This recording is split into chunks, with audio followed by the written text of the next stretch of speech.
Hey, salut à tous et bienvenue sur la chaîne Simple Tech où vous trouverez plein de tutos et de discussions intéressantes autour du monde du développement.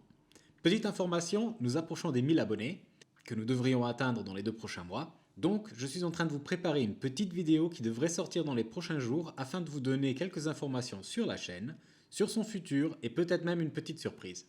Donc si vous aussi vous êtes passionné de dev et que vous ne voulez pas rater cette vidéo, n'oubliez pas de vous abonner et d'activer les notifications. Maintenant, revenons à notre tuto Python. Aujourd'hui, on s'attaque à la 6e partie de notre tuto et on va parler des boucles for. Je vais brièvement expliquer ce qu'est une boucle for et puis on va voir des exemples pratiques montrant comment les utiliser.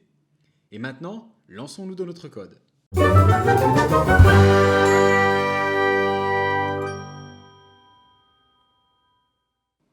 Alors, qu'est-ce que c'est une boucle for? Le plus simple est de commencer par un exemple.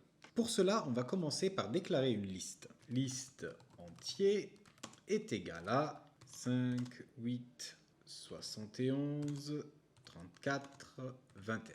Maintenant, imaginons qu'on veuille accéder à chaque élément de cette liste indépendamment du nombre d'éléments qu'elle contienne, et puis exécuter une opération sur ces éléments. Pour cet exemple, je vais partir du principe qu'on veut simplement imprimer les chiffres qui se trouvent dans notre liste à l'écran.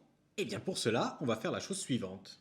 For entier in liste entier, double point, on indente un nouveau bloc de code et là on fait notre print entier. Donc, essayons de comprendre ce bout de code.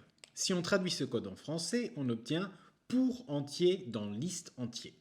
Et ce code fait exactement ce que vous vous imaginez.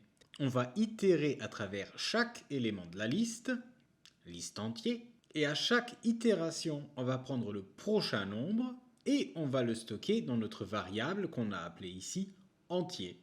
Ensuite, à l'intérieur de notre for, on a un bloc de code. Ça aurait pu être du code générique qui fait quelque chose avec les nombres de notre liste, mais là, on fait simplement un print du nombre qui est stocké dans la variable entier. Si j'exécute tout ça, vous voyez, on imprime 5, 8, 71, 34 et 21 à chaque fois dans une nouvelle ligne parce qu'à chaque fois c'est un nouveau print qui est exécuté. En pratique, il se peut que vous vous retrouviez dans une situation où vous devez exécuter une action un nombre prédéterminé de fois, sans pour autant avoir une liste sur laquelle vous voulez itérer. Dans ce cas, la fonction range vous sera très utile. Range est une fonction qui permet de générer une liste de nombres et qui peut être paramétrée de plusieurs manières.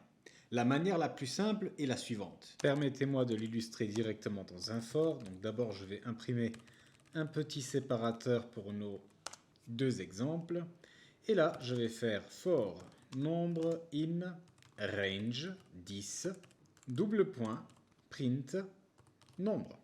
On lance le code pour vous montrer le résultat. Et là, vous voyez notre séparateur et puis les nombres de 0 à 9. Qu'est-ce que range vient de faire? Eh bien, range vient de nous créer une liste qui commence à 0, qui s'incrémente de 1 et qui finit à 9, donc 10 exclus. Range vous permet aussi de spécifier plus de paramètres. Par exemple, si je rajoute un paramètre avant notre 10 contenant la valeur 2, donc range de 2,10, et qu'on lance notre programme, vous voyez que cette fois-ci, la liste qui a été générée par range commence à 2 et finit à 9 comme avant. Donc 2 est la valeur à laquelle on souhaite commencer notre liste et 10 la valeur à laquelle on souhaite s'arrêter. Donc 10 à nouveau est exclu. Pour finir, on peut encore ajouter un dernier paramètre à la fonction range. Ce paramètre, c'est l'incrémentation entre les valeurs. Donc là, je pourrais mettre 3. Ce qui veut dire que range va commencer à 2, va incrémenter chaque nombre de 3 jusqu'à arriver à 10 exclus. Lançons une dernière fois notre code et vous voyez que là on a 2, 5, 8. 11 aurait été plus grand que 10, donc range ne l'inclut pas dans la liste. Et donc, et c'est à ça que je voulais en venir à la base, avec range, on va pouvoir créer des boucles for qui vont itérer autant de fois qu'on le souhaite afin d'exécuter un morceau de code autant de fois que nécessaire. Après, vous pouvez aussi faire des choses plus exotiques avec range.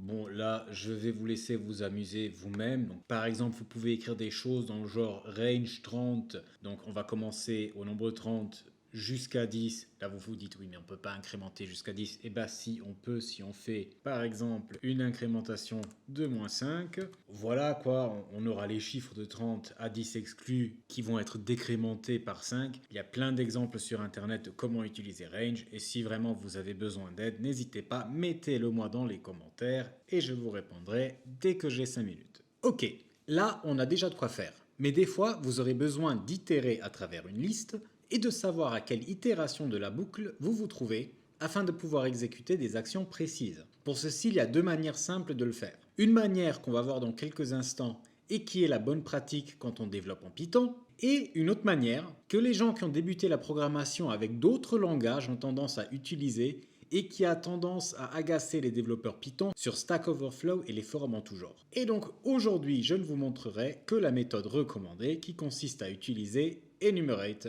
Enumerate est une fonction qui prend une liste en paramètres et qui retourne une liste de paires d'éléments. Cette paire contient d'un côté l'index de l'élément en question et l'élément de la liste qui est à cet index précis de la liste qu'on a passée en paramètres.